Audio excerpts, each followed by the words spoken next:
Hi everyone, my name's Evan. I am an avid receipt bank user. I've been using it for about a year. We have a small bookkeeping business where we recommend all of our clients use receipt bank. So there has been a new update that just came out. So I'm going to update you guys and show you some of the new features that the app has. So when you first log into the app and open the screen, this is what you'll see.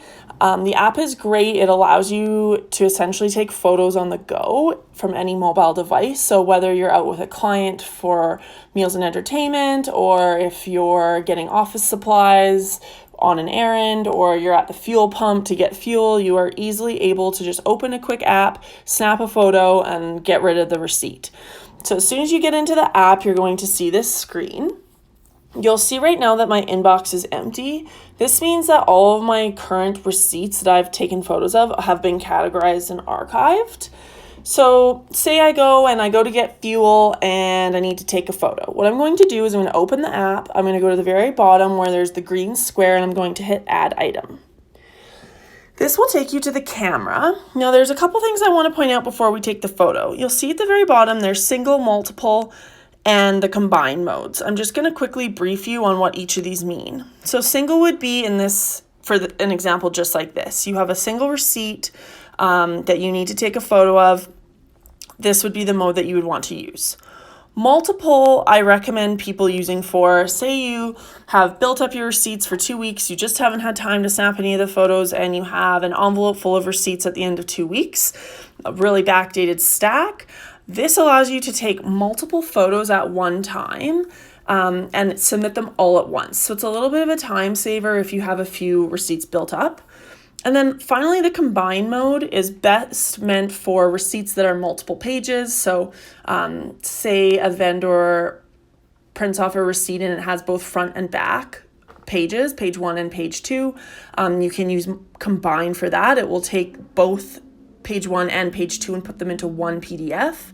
Similarly, if you have a receipt that's super long and you can't fit all 4 corners in one photo, say it's like this one and it's really long, you could snap a photo of sections of the receipt and Receipt Bank will actually merge it into one PDF from top to bottom. So those are kind of your 3 options. So say we're just taking a single photo right now.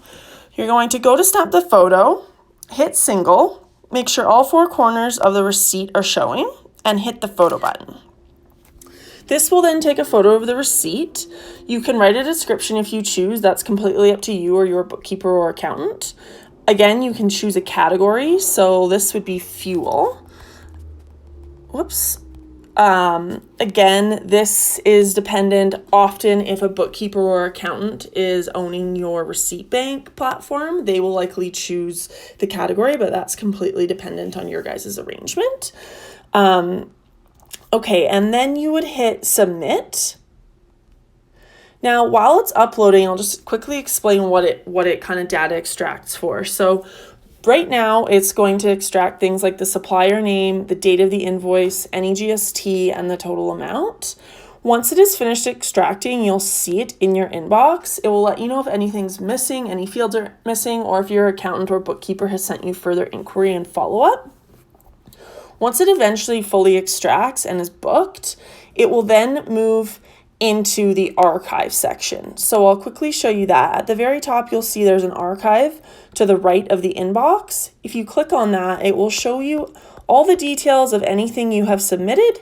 You can click into it to see further details and the photo as well.